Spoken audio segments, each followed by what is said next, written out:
नमस्कार, आपल्या सर्वांचं शोध जन्मताचा बातमीपत्रामध्ये स्वागत आहे। लक्ष देऊया भोकरच्या बातमीकडे। महाराष्ट्रातील भोकरमध्ये नगर परिषद निवडणुका प्रचाराला वेग आला असून महाविकास आघाडीच्या सार्वजनिक सभेमध्ये महाराष्ट्र प्रदेश काँग्रेस अध्यक्ष हर्षवर्धन सपकाळ व लोकसभा खासदार रवींद्र चव्हाण यांची उपस्थिती होती।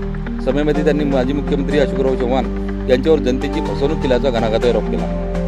त्यांचं म्हणणं आहे की भोकरकरांनी आतापर्यंत एक हाती सत्ता देऊ नये, भोकरचा मनावाचा विकास न केला।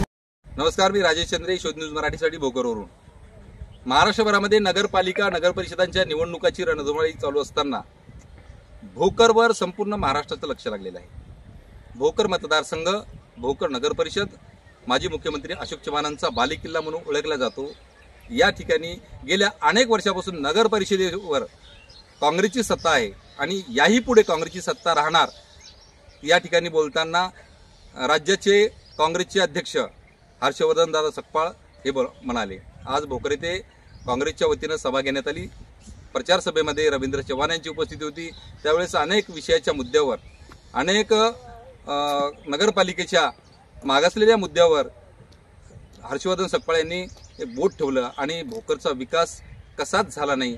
दोन वेळा महाराष्ट्राला मुख्यमंत्री पद दिलं या भोकरनं, परंतु भोकरचा अशोक चव्हाणांनी कसलाही विकास केला नाही। आणि भविष्यामध्ये तुम्ही काँग्रेसला मतदान करा, काँग्रेसच्या संदीप गोडला निवडून द्या, तुमचा विकास नक्की होणार। आम्ही त्याच्या पाठीशी आहोत, जिल्ह्याचे खासदार त्याच्या पाठीशी आहेत आणि मी सुद्धा तुमच्या पाठीशी आहे, असं हर्षवर्धन सपकाळ यांनी भोकरच्या सभेत बोलताना सांगितलं। खासदार साहेब, आपण भोकरमध्ये प्रचाराच्या निमित्तानं आलेले आहेत, तर भोकर हा अशोक चव्हाणांचा मतदारसंघ आहे, विकासच झाला नाही दादाही म्हणाले। तर काय वाटतं मला या विकासाबद्दल आणि इथल्या भोकरच्या मतदारावर काय सांगायला पाहिजे? ही होणारी जी स्थानिक स्वराज्य संस्था महानगरपालिकेची जी निवडणूक आहे भोकरची, मला विश्वास आहे या भोकरच्या जनतेने सेक्युलर विचारसरणीलाच मतदान वेळोवेळी केलेलं आहे। आपण बघू शकता, इतक्या वर्ष सेक्युलर विचारसरणीचं शहर म्हणून राहिलेलं आहे आणि मला विश्वास आहे की येणारे जे नगरपालिका असेल ती काँग्रेस पक्षाचीच इथं उमेदवार विजयी झालेले दिसतील। त्याचं कारण हे की मोठ्या प्रमाणात पैसा उपलब्ध झाला, पण त्या पैशाचा उपयोग ज्या प्रकारे व्हायला पाहिजे होती, ज्या प्रकारे विकास कामं व्हायला पाहिजे होती, त्या प्रकारे झालेली दिसत नाहीये।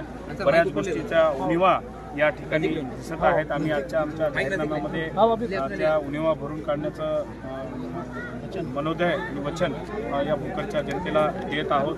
संदीप गोडसारखा एक उच्च शिक्षित उमेदवार, एक अभ्यासू उमेदवार आणि सर्वांमध्ये मिसळणारा उमेदवार आम्ही या ठिकाणी दिलेला आहे आणि मला विश्वास आहे की जनता ही काँग्रेस पक्षाच्या पाठीमागे कमी करते। सर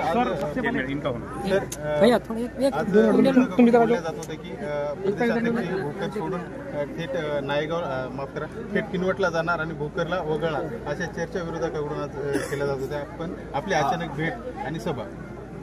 मला काही इतर सभा असल्यामुळे मला आज खूप घाई गडबड होती, त्यामुळे मला बुलढाणा नागपूर या ठिकाणी पोहोचायचं असल्यामुळे काल केले होते। मात्र आज स्थानिकांच्या आग्रहामुळे मी इथे आलो आणि मी काय बोललो ते ऐकलं। विरोधकांजवळ अफवा पसरवल्याशिवाय काहीही दुसरं नाही, ते त्यांचं काम करतात, आम्ही आमचं काम करत आहोत।